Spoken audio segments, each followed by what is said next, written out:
All right, let's jump right in. Today, we're digging into a pretty wild investment thesis. The claim is that there's this huge overlooked opportunity in robotics. And the core idea? It's that a big political move is about to set off a tech boom, one that almost nobody sees coming. So let's break it down. And it all kicks off with this. I mean, what a claim, right? The source literally calls this a Willy Wonka golden ticket. We're not just talking about a decent investment here. They're framing it as one of those super rare, once-in-a-lifetime events for anyone who gets in early. It's a heck of a way to grab your attention, and it really sets the tone for everything else. Okay, so that's the big question, isn't it? What is this golden ticket? And, if it's really that big of a deal, why aren't we hearing about it everywhere?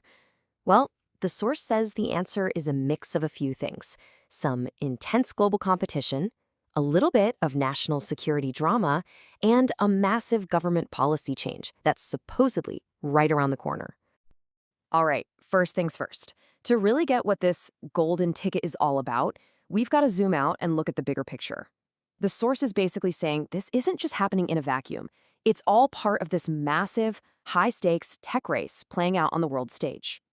And wow, take a look at these numbers. This really paints a picture, doesn't it?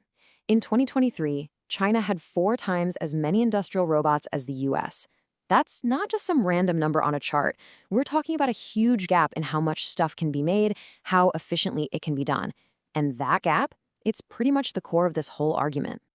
And this is where things get really interesting.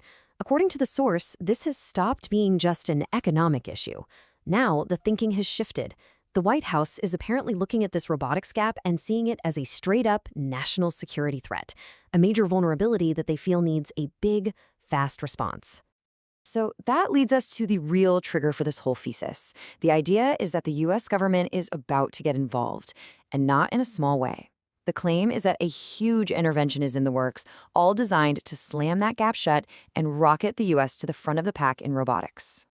The source makes a great point here. This isn't the first time we've seen this movie. Think about it. When the government decides to really back a technology, like the internet back in the 90s, or what we're seeing with AI right now, a ton of money just pours in, and things can go absolutely crazy. The whole argument is that robotics is next on the list, and 2026 could be the year it all kicks off.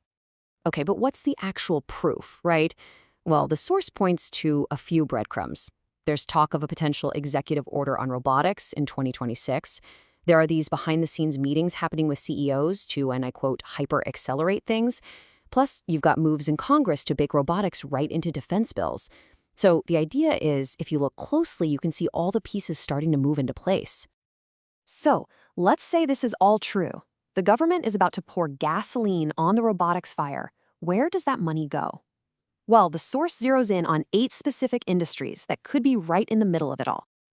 And here's the list. And look, this is way bigger than just those robotic arms you see in car factories. We're talking about a whole ecosystem. You've got the AI brains making them smart, the robots doing surgery, the drones for defense, the whole shebang. The argument is that all these areas are linked, and they're all going to lift off at the same time. So let's get into the specifics. Okay, let's start with 2 big ones, medical and defense. In medicine, you've got companies like Intuitive Surgical, whose robots are already in operating rooms doing super precise surgeries. Then you flip over to defense, and it's all about autonomous systems. Big players like Lockheed, RTX are in a full-on race to build the next wave of battlefield robots. Then we've got logistics and industrial. You can think of these as the workhorses of this whole revolution. I'm talking about the robot armies inside Amazon warehouses or the machines that never sleep on a Tesla factory floor. They can work around the clock, which, as the source points out, is a huge part of the plan to bring more manufacturing back home. Now, this next part is a really key distinction to understand. You've got robot automation and robot software. Think of it like this. Robot automation, from companies like Palantir, that's the brain. It's the AI making the decisions and automating the tasks. Then robot software, from companies like NVIDIA or Google, that's more like the operating system or the central nervous system. It's the foundation that lets the brain do its thing. And rounding out our list, we have professional and service robots.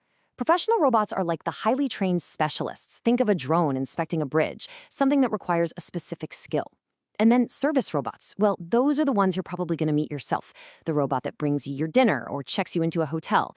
This is really the part of the robotics world that we'll all start to see in our daily lives. Okay, so we've got this whole ecosystem, right? All these different industries, all seemingly ready to pop off thanks to this potential government push. So, what do you do with that information? Well, from an investment perspective, the source says it all boils down to one strategy, something they call front running. And this right here is the absolute core of the investment thesis, front running. It's kind of like, imagine you hear a rumor that your favorite band is going on tour. You buy tickets before they even announce it.